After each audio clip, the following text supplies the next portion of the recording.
Hello, good morning, everyone. Good morning. Welcome. So today we are going to talk about Gen Z teaching and learning, science or pseudo-science.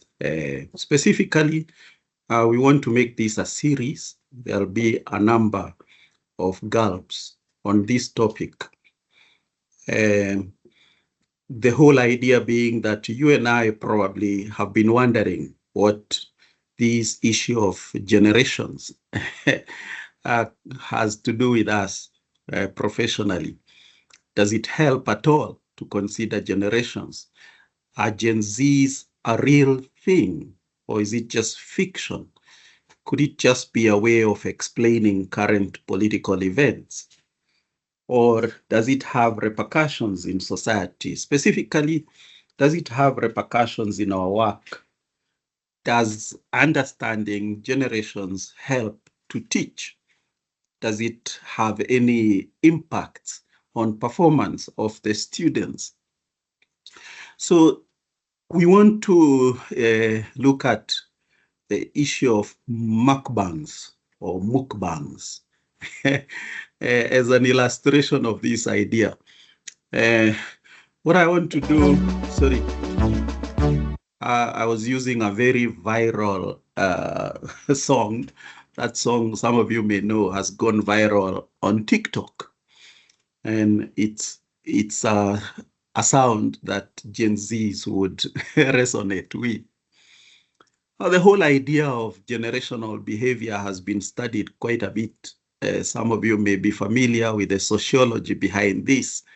There was a man called Carl Mannheim who wrote a lot about this and spread the idea that, in fact, social behavior is dependent on generations, not just age, people who are in the same age, but people who, because of being in the same age, have certain similar social experiences, and that their behavior, therefore, is dependent on such, and their identity also.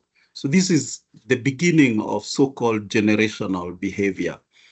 A lot has happened since Carl Mannheim wrote about this around the time of the Second World War. And modifications of this theory are out there. I suggest reading Moreno and Uraco, a 2018 paper, which I've put there on the screen. We can send this to you. It's available online. But if you want a PDF copy, and they look at the literature. This is a review, a study review, a literature review of what this subject is about. I like this article because it is short. It's just 12 pages. But because it's literature review, as you can imagine, at the end, there are about 3 pages of just references only. So it's quite short, about 9 pages. And it gives you an idea of the entire topic.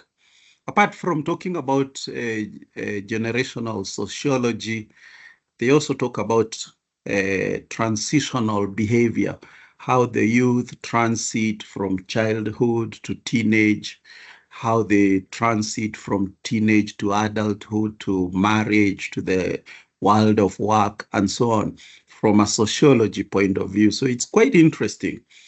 And then you can use it as a launch pad to read more about this. What we are interested in here is, does it have repercussions for us?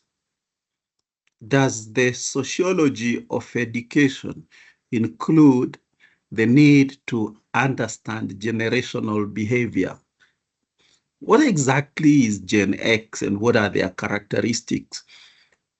How about Gen Y or millennials? How about the current Gen Zs? How about in between? Is this just myth or is there real science in it? We have to study this. I think we have no choice because we are faced with that phenomenon now, undeniably.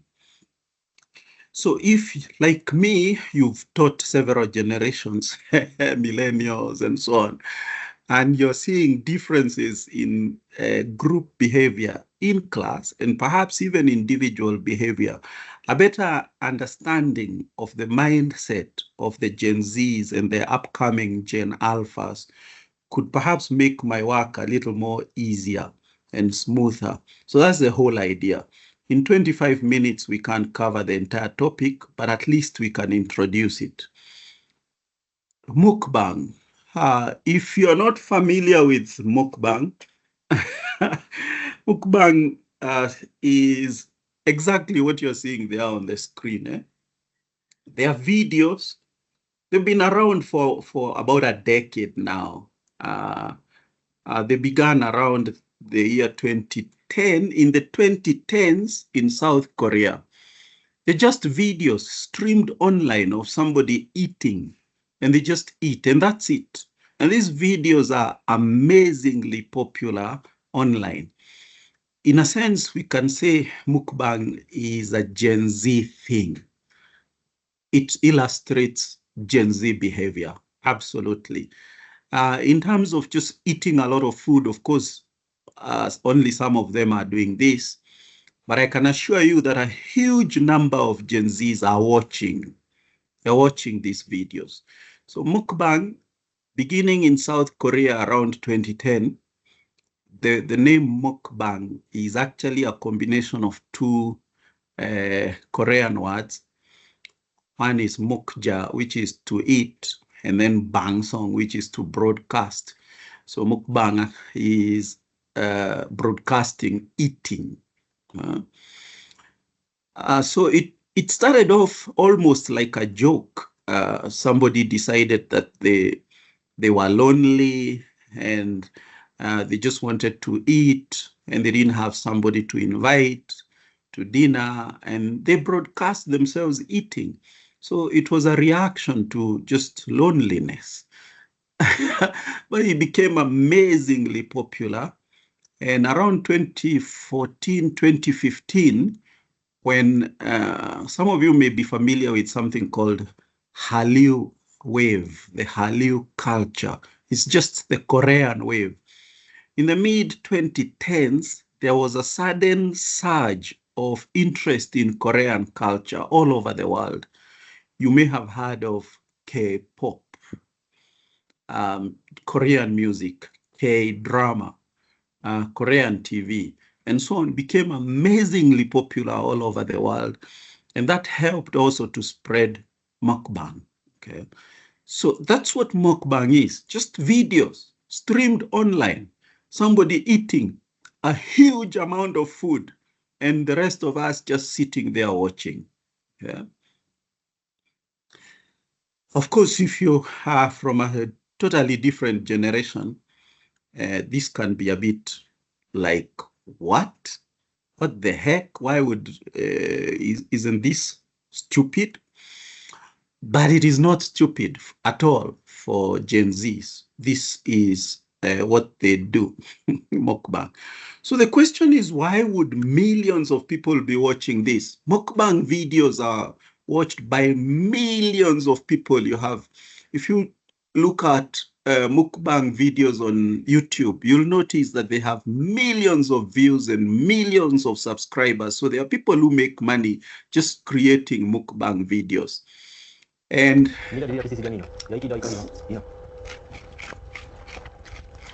there is a famous Kenyan mukbang.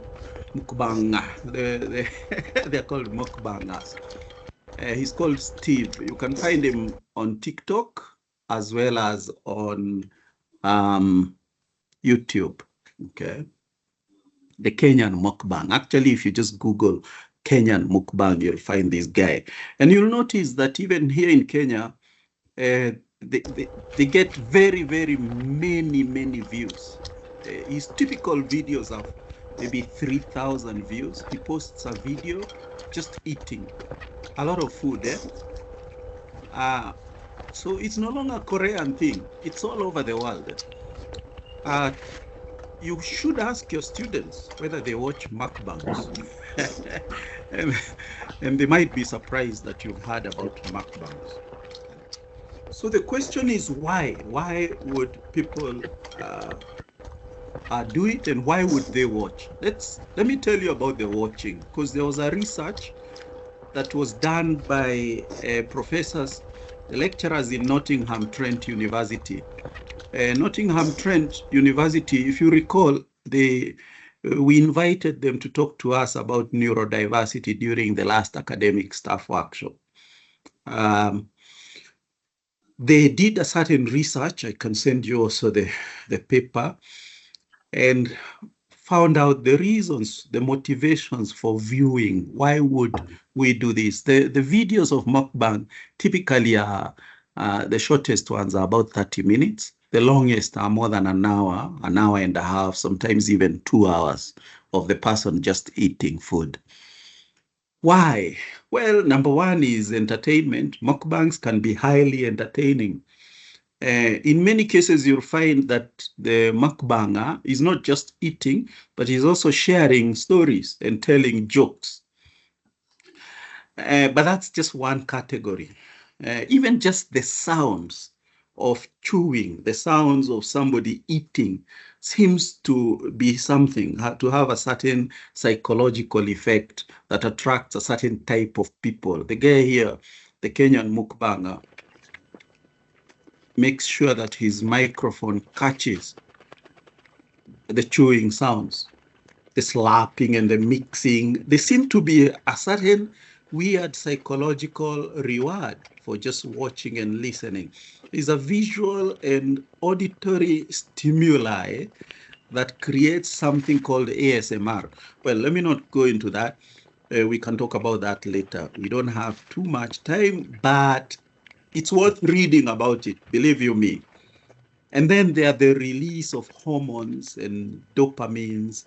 The dopamine is the neurotransmitter associated with desire and motivation. And it somehow seems to enable people to focus on certain things. Okay? And then there is oxytocin also, it's involved here as people watch other people eat. So that's one motivation, entertainment. Number two is vicarious eating. Now, this one shocked me when I was researching this. Apparently, just watching a mukbanger eating can satisfy some people's hunger pangs. That sounds crazy, but the research is showing that this is true, that there are some viewers who have fewer cravings, for instance, to eat pizza just after watching someone else eat that food on video. So you can imagine the typical Gen Z wants to eat pizza, has a major craving for pizza, just looks for a mukbang of somebody eating a huge amount of pizza, and somehow that vicarious eating seems to work for them. That was number two. Number three is escapism. Apparently, mukbangers help to alleviate stress among some individuals. So if there are psychologists here in the house, please, you'll have to explain to us how I get less stressed just watching somebody gorging themselves with a huge amount of food. But one of the other things noted by the researchers in Nottingham Trent University is that some people have feelings of guilt associated with being overweight. And when they watch other people, especially those who are not overweight, eating a lot of food, it seems to alleviate the feelings of guilt.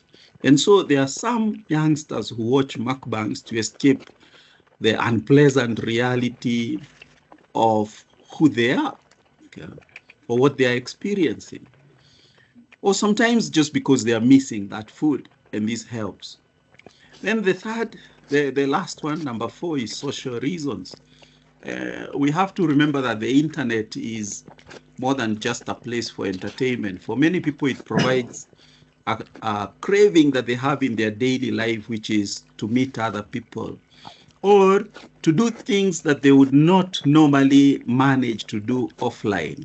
So social media, the internet, has a wealth of content and interactive capacity that can help people find community, for instance.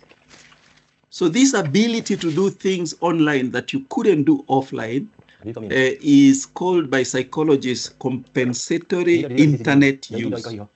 Okay, compensatory internet use model. Okay, so I'm just trying to be like a mukbanger now, telling you stories as you watch somebody there eating. So this is one of the things that the Gen Zs do a lot. So that's the explanation, according to the science, why this would even be a thing. So what's the implication for us in teaching and learning? Number one, as you all know, it's very important to understand other people's culture, especially if they are part of your audience, they are your students, and so on. Cross-cultural communication, intercultural communication is a thing. It's very, very important for effective teaching and learning. And if we don't understand the cultures of our students, then it's a bit more difficult to create relevant content and learning activities that work for them or are more effective. Culture is not just traditional culture, it's also contemporary culture.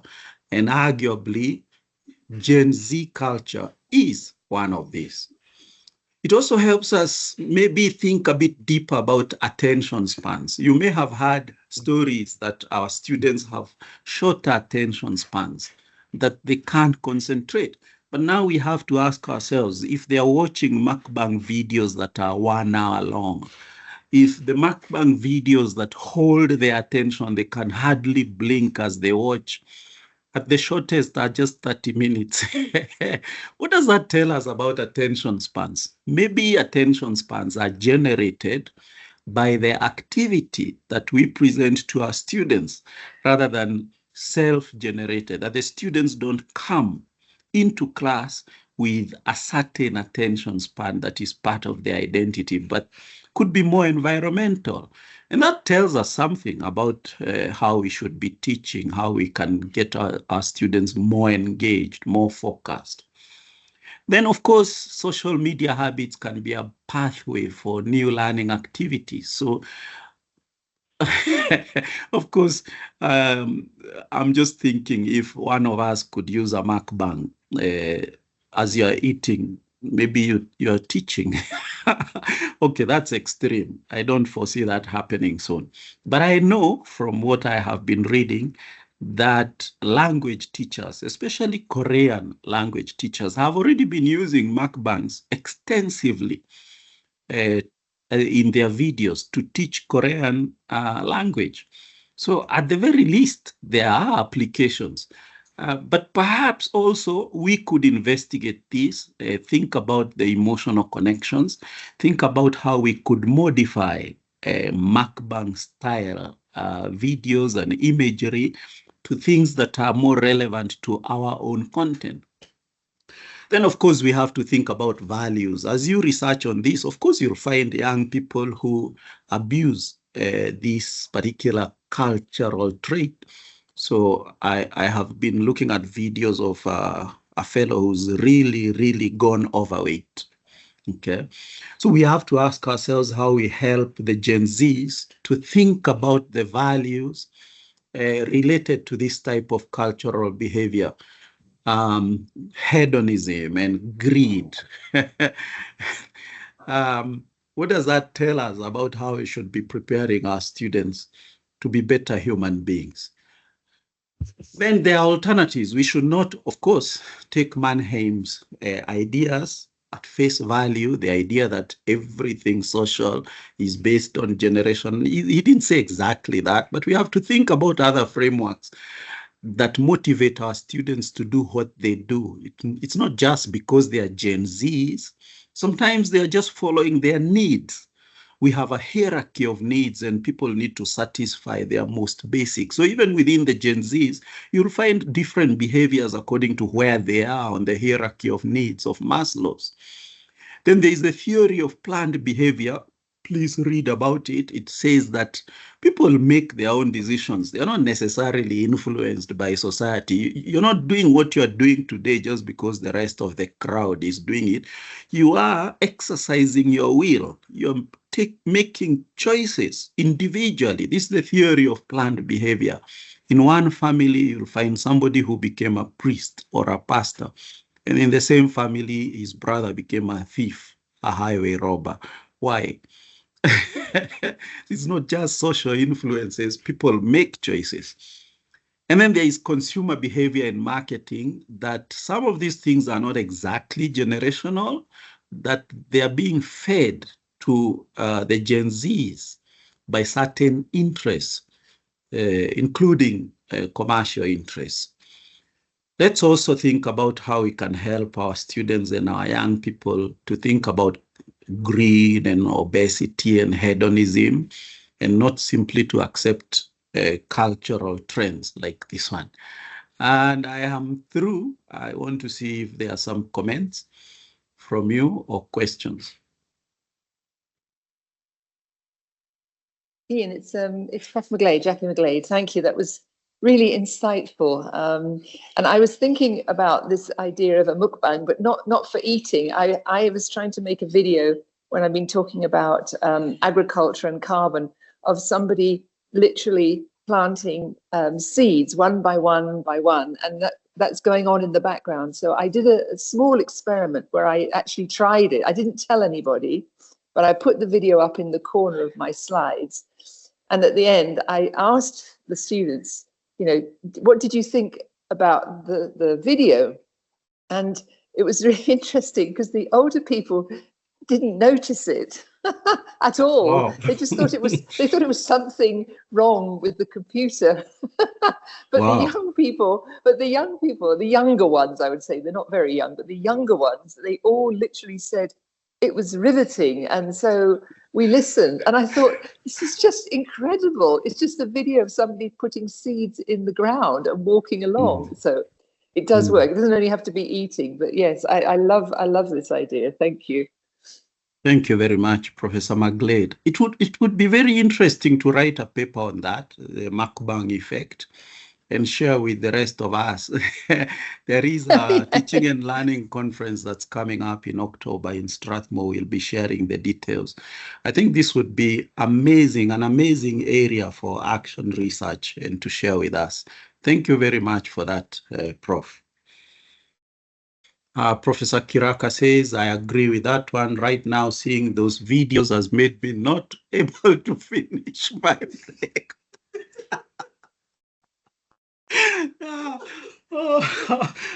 So as I was saying, yes, it has an effect. Sometimes we assume that these things are just silly things that the Gen Zs are doing, but there's something I was calling it vicarious eating, where you just watch something instead of eating it, and somehow the images fill your stomach. All right. Okay, so this was, we've come to the end. It's already time, and sorry, we have to go. I was trying to look a bit like Gen Z with a hoodie. And so we are looking at Gen Zs and the implications of teaching and learning, of generational behavior. And today we were focusing on one particular illustration of Gen Z behavior, the mukbangs. If you didn't know about mukbangs, please check them out in social spaces where Gen Zs are, like TikTok or even YouTube. If you would like us to share with you the research articles written on this topic, David Irungo there will help me send to you. Just send us an email. Thank you very much, everyone. Thank you for attending. Let's talk about Gen Zs again next week on Monday. Have a great week. Bye.